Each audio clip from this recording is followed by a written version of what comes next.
Our project is on animal extinction with a strong focus on the Amur leopard. Our group consists of Eden Safar, Nicki, Borst, and Julian Luke. Throughout our project, we're going to focus on three main points: background information on extinction as a whole, with a strong focus on the Amur leopard, specific viewpoints surrounding the leopard, and then solutions to extinction as a whole and extinction just referencing the leopard. So no one knows exactly how many species there are on this planet due to the fact that so many species are discovered each year. And we know that there are a minimum of 1.9 animal species on the planet and a minimum of 450,000 plant species on the planet. Regrettably, each year an estimated 200 to 2,000 of these species are going to go extinct. It's also estimated that already 99.9% of all life on Earth has already gone extinct. So what we see around here now is the 1.1% that is still left. And this rate is expected to increase due to human activity. And we know certain species, such as the passenger pigeon and the Tasmanian tiger, went extinct directly due to human activity. In these graphs, you can tell that in the last decade, there's been an exponential rise in the amount of animals and plant species that have gone extinct. And you can tell with the Amur leopard population that the numbers in the wild and in captivity have all gone down, and that's for leopards of all age ranges. In order to figure out if an animal is extinct, endangered, or going to go into one of those categories, there are programs that list a conservation status. And a conservation status is the risk of going extinct in the near future.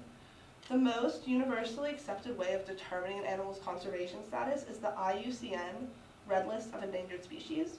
And IUCN is the International Union for Conservation of Nature. And they're a program that for the last 50 years has been helping conservation and preservation worldwide. And then in order to give an animal a conservation status, they are rated on many factors such as the population size and the estimated projection population decline or increase.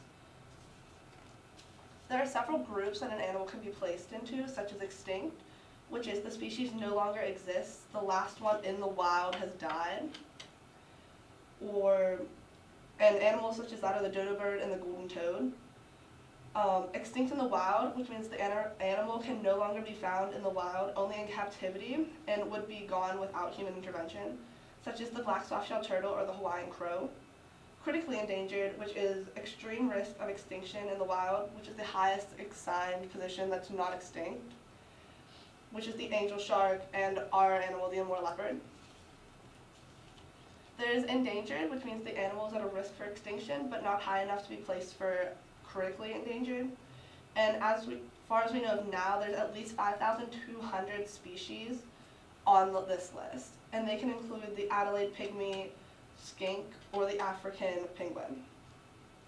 There's also lower levels such as vulnerable, which is they're at a risk to become endangered, near threatened, of least concern, or data deficient, meaning we don't have enough data to properly assign them a position.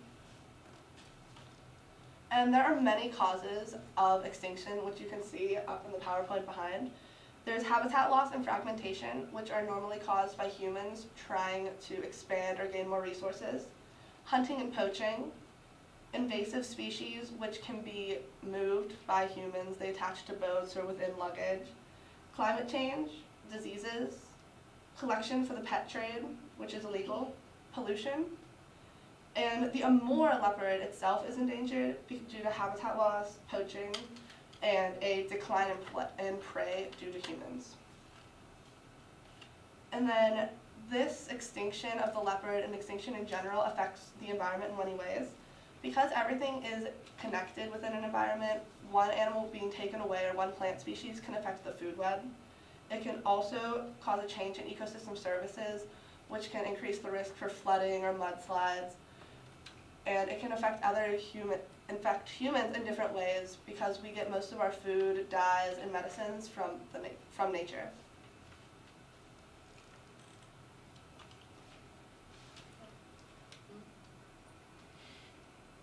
Okay, so the viewpoints, the Amur leopard, they're confined to a region in Russia. They are also found in the boreal forest. They experience harsh winters with extreme cold and deep snow, and also hot summers. They are similar to other leopards, but they have some unique traits to the subspecies. The leopard's legs are longer than other leopards, and this is an adaptation to the snowy habitat. They are one of the 10 living subspecies of the leopard. They have some very distinguishing features. The hair in the summer is around 2 centimeters long, and in the winter it's 7 centimeters long. The color is more reddish and yellow in the summer, and for camouflage in the snow, it's a more paler color, so this is different than the other leopard species. They can weigh around 71 to 110 pounds. They are considered to be one of the most critically endangered big cats in the world.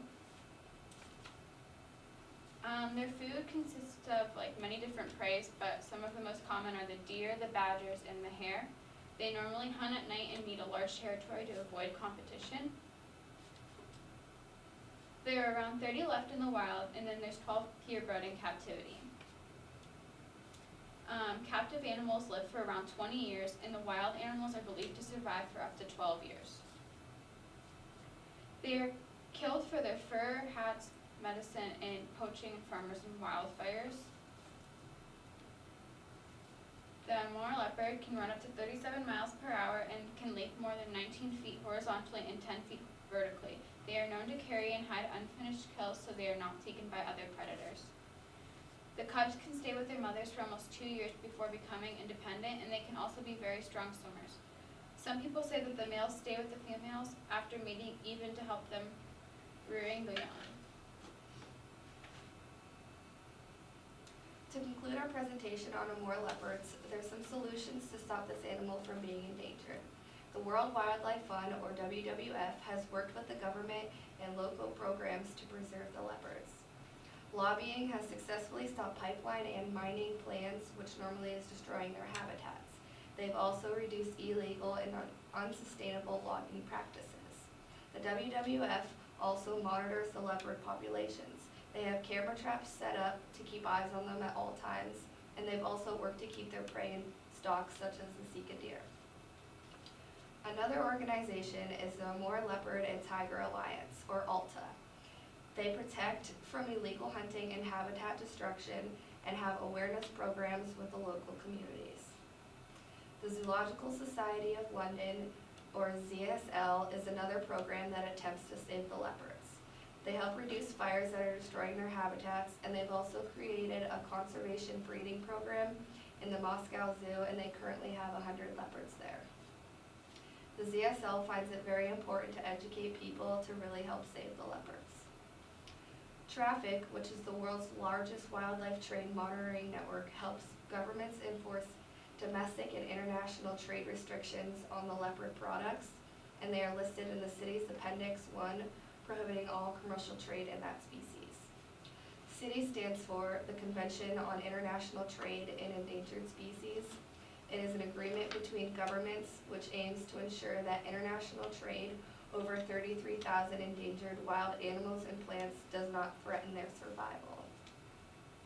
The Wildlife Conservation Society, or WCS, has worked together to start a research project to learn more about the leopard since it's such a rare cat, and specifically they look at their reproductive ways.